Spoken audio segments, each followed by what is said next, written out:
हाउज़ुबिल्लाहिमिनश्शैतानिर्रजीम बिस्मिल्लाहिर्रहमानिर्रहीम। अस्सलाम वालेकुम डियर स्टूडेंट्स, कैसे हैं आप देख रहे हैं अपना YouTube channel learn with Mudassir. और dear students, second year physics का चैप्टर नंबर 13 उसके न्यूमेरिकल्स कंटिन्यू हैं और आज हमने न्यूमेरिकल नंबर 13.4 सॉल्व करना है।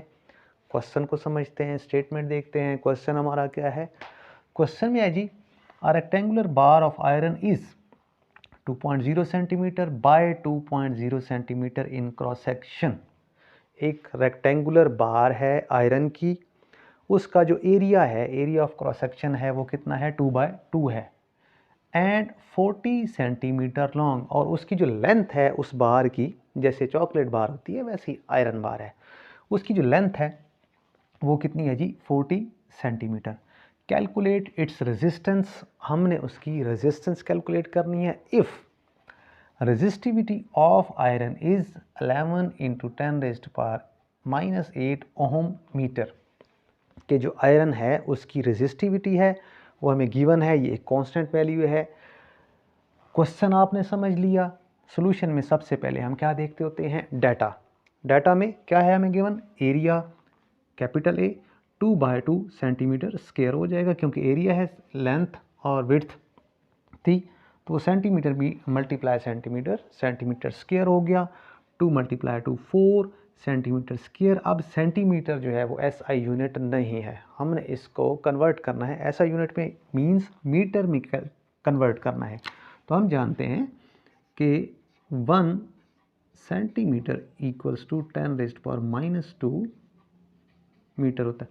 या दूसरे अल्फाज में आप यूँ भी कह सकते हैं कि 1 मीटर इक्वल्स टू 100 सेंटीमीटर। ये कन्वर्जन्स हैं, ये आप मैट्रिक लेवल पे भी जानते हैं, इस लेवल पे भी आप जानते हैं।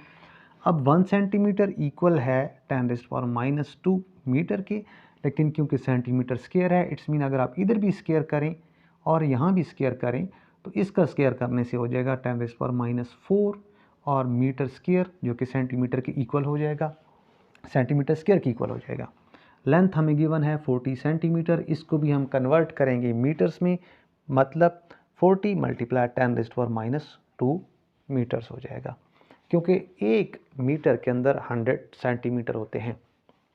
रेजिस्टिविटी जो है वो एक कांस्टेंट है, रो से डिनोट करेंगे हम इसको। ये आयरन के लिए हमें गिवन है 11 × 10⁻⁸ ओहम मीटर। ओहम मीटर जो है उसका यूनिट हो गया।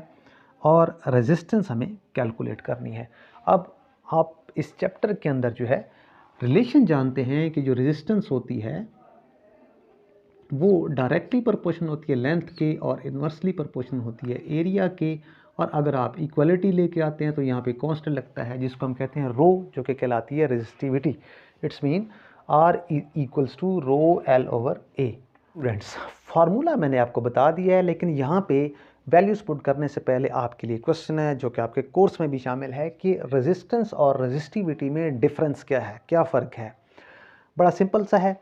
रेजिस्टेंस क्या होती है? Opposition to the flow of electrons या opposition to the flow of charges. किसी कंडक्टर के अंदर जब इलेक्ट्रॉन्स या चार्जेस फ्लो करते हैं तो उनको जो अपोजिशन ऑफर होती है, एटम्स के साथ वो कोलाइड करते हैं तो वो भी अपोजिशन उसको ऑफर करते हैं और आपस में भी इनका कोलिजन होता है, तो उस टाइम जो अपोजिशन होती है रेजिस्टेंस कहलाती है।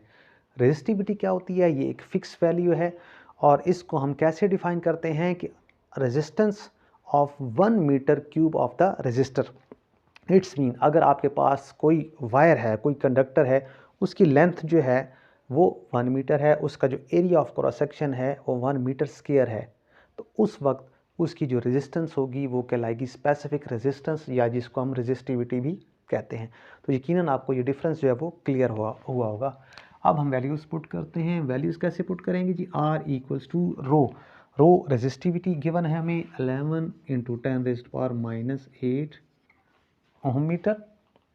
लेंथ जो है वो हमें गिवन है 40 × 10⁻² डिवाइडेड बाय एरिया जो है वो हमारे पास कितना था जी?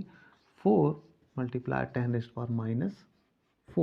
अब कैलकुलेशंस है मैथमेटिकल, ये 4 10 40 होता है, तो R इक्वल्स टू 11 × 10⁻⁸। 10 की पावर्स को आपस में सॉल्व करते हैं। यहाँ पे ये एक 10 है तो इसको हम 10 लिखेंगे, 10⁻1 है, मल्टीप्लाई 10⁻², और ये 10⁻⁻4 जो है अगर इसको आप ऊपर लेके जाएं तो 10⁻4 हो जाएगा। अब आप देखें अगर 10 की पावर्स को देखें तो 11 वैसे लिखेंगे आप, -8 है, -2 है, ये टोटल बनता है -10 और 4 + 1 बनता है 5, यानी 10⁻10 है और 10⁵ है। ये सॉल्व होके बचेगा आपके पास 10⁻5 ओम। ये रेजिस्टेंस हो गई। लेकिन अगर आप इसको मज़ीद सिंप्लीफाई करना चाहते हैं तो क्या होगा, इसका डेसिमल पॉइंट आप जानते हैं यहाँ पे एंड पे होता है जो नोट नहीं किया जाता।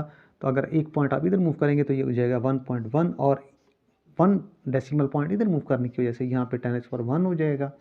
10⁻5 ऑलरेडी है वहाँ पे, ओम रेजिस्टेंस का यूनिट है। तो फाइनली जो आपके पास रिजल्ट आएगा वो आएगा 1.1 × 10⁻5 4 ओम, क्योंकि -5 और +1 जो है वो पावर्स आपस में सॉल्व हो जाएंगी। ये आपके पास जो है वो फाइनली रेजिस्टेंस है जो हमें कैलकुलेट करना थी। तो डियर स्टूडेंट्स, ये था आज का हमारा न्यूमेरिकल 13.4। यकीनन आपको समझ आया होगा। हमारे चैनल को सब्सक्राइब कीजिए, हमारी वीडियोस को शेयर और लाइक कीजिए। इजाज़त चाहते हैं आपसे। अल्लाह हाफिज़। Thank you.